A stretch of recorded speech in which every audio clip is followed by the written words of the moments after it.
Students, अपना next topic है Ibn Battuta and Indian cities. Ibn Battuta found the cities in the subcontinent full of exciting opportunities for those who had the necessary drive, resource and skills.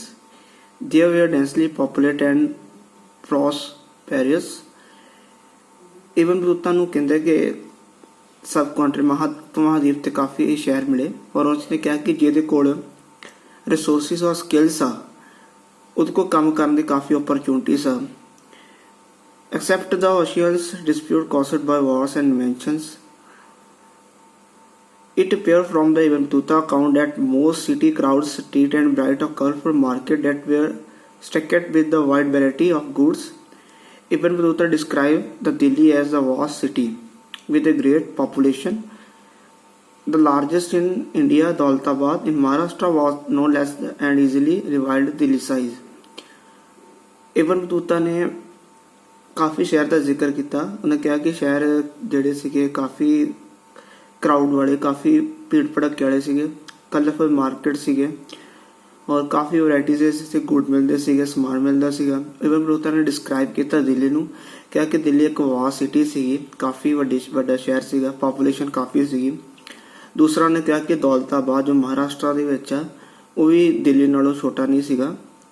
ਦਾ ਬਾਜ਼ਾਰ wear not only place of the economy transaction but also the hub of social and cultural activity.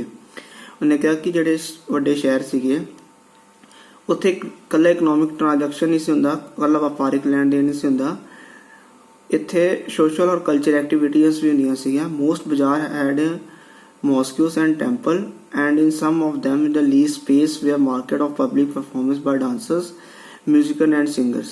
ਕਹਿੰਦੇ ਕਾਫੀ ਬਾਜ਼ਾਰਾਂ ਦੇ ਵਿੱਚ ਮਸਜਿਦ ਹੁੰਦੀਆਂ ਸੀਗੀਆਂ ਔਰ temples ਵੀ ਹੁੰਦੇ ਸੀਗੇ ਔਰ ਪਬਲਿਕ ਇੱਥੇ ਨ੍ਰਿਤਿਕਾ ਔਰ ਮਿਊਜ਼ਿਕ ਐਂਡ ਸਿੰਗਰਸ ਜੋ ਆਪਣਾ ਕਹਿ ਸਕਦੇ ਹਾਂ ਕਿ ਪਰਫਾਰਮੈਂਸ ਦਿੰਦੇ ਸੀਗੇ.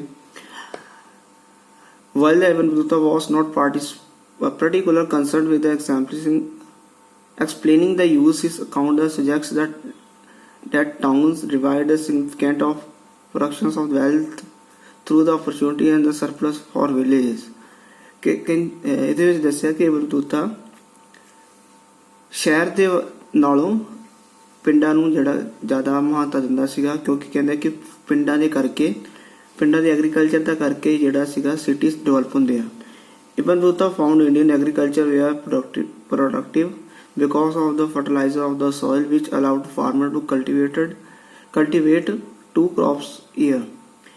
ਇਬਨ ਬਤੂਤਾ ਨੇ ਕਿਹਾ ਕਿ ਇੰਡੀਆ ਦੀ ਐਗਰੀਕਲਚਰ ਕਾਫੀ ਵਧੀਆ ਸੀਗੀ ਔਰ ਇਸ ਦੀ ਮਿੱਟੀ ਕਾਫੀ ਉਪਜਾਊ ਸੀਗੀ, ਜਿਸ ਦੇ ਕਾਰਨ ਜਿਹੜੇ ਕਿਸਾਨ ਸੀਗੇ ਇੱਕ ਸਾਲ ਦੇ ਵਿੱਚ 2 ਫਸਲਾਂ ਨੂੰ ਉਗਾਉਂਦੇ ਸੀਗੇ.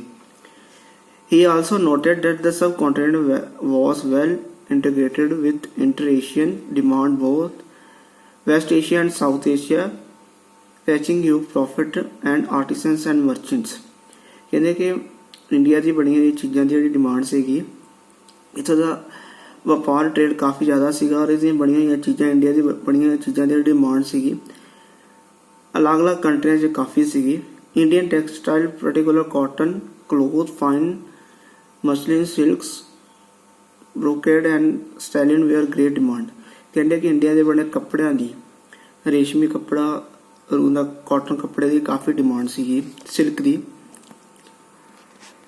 ਇਬਨ ਬਤੂਤਾ inform us that certain varieties of fine muslin were no expensive, that they could be worn only by the nobles and the very rich. ਇਬਨ ਬਤੂਤਾ ਨੇ ਦੱਸਿਆ ਕਿ ਜਿਹੜੀ ਮਸਲਿਨ ਸੀਗੀ, ਜਿਹੜੀ ਸਿਲਕ ਦਾ ਕੱਪੜਾ ਸੀਗਾ, ਉਹ ਇੰਨਾ ਮਹਿੰਗਾ ਸੀਗਾ ਕਿ ਇਕੱਲੇ ਉਹਨੂੰ ਅਮੀਰ ਲੋਕ ਹੀ ਉਹਨੂੰ ਖਰੀਦ ਸਕਦੇ ਸੀ ਔਰ ਪਾ ਸਕਦੇ ਸੀਗੇ.